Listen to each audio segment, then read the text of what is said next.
J'entends du bruit, ou plutôt des voix. Je ne reconnais pas ces voix. Elles ont pourtant quelque chose de familier, mais je ne les comprends pas. Que veulent-ils et surtout qui sont-ils? Mes idées ne sont pas très claires. Je reste là, debout, silencieux. Une semi-obscurité s'est emparée de la pièce au volet clos. Cet endroit est étrange. C'est peut-être à cause de cette armoire de style Louis-Philippe qui trône respectablement dans le fond de la pièce. Ou peut-être seraient-ce encore les lignes parfaitement alignées qui ornent les murs? Ces couleurs fades venues d'un âge à présent oublié? Je ne sais pas, mais les voix sont presque imperceptibles à présent. Il n'est que 7 heures du matin. Le soleil est déjà maître du ciel.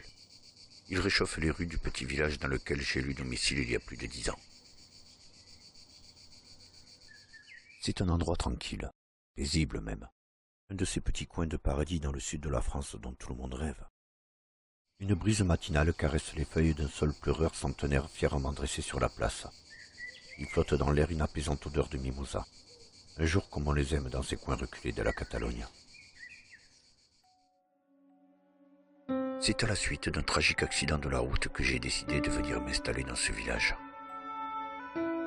Un peu comme une thérapie en fait. Ici, le temps ne s'écoule pas de la même façon que dans le vacarme de nos grandes métropoles. Mais aujourd'hui ne sera pas un jour comme les autres.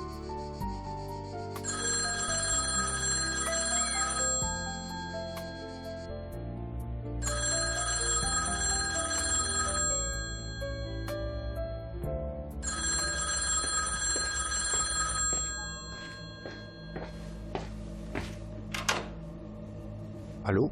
Bonjour, monsieur de Berry. Je m'appelle Maurice Théon. Il faut qu'on se voie. J'ai quelque chose de très important à vous annoncer.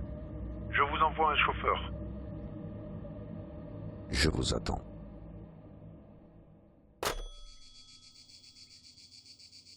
Trois quarts d'heure plus tard, un homme se présente à ma porte. Bonjour, monsieur de Berry. Mon patron m'a envoyé vous chercher. Il vous attend.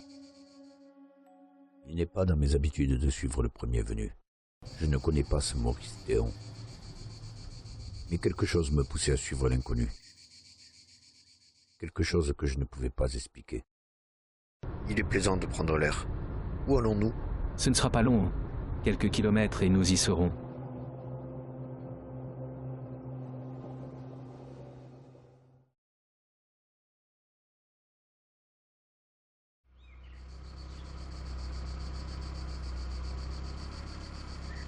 Nous sommes arrivés. Vous devez entrer seul. Le temps de descendre du véhicule, et il n'était déjà plus là, comme s'il s'était évanoui. J'étais debout, bouche bée, devant cette étrange propriété dont la porte était ouverte. Et, finalement, j'ai décidé d'y rentrer.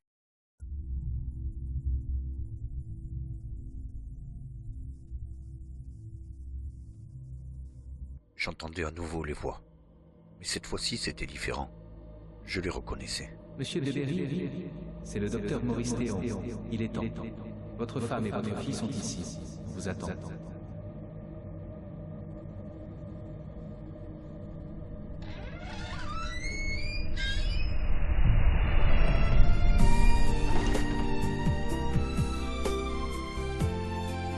Bienvenue parmi nous, monsieur de Berry. Ça fait plaisir de vous revoir.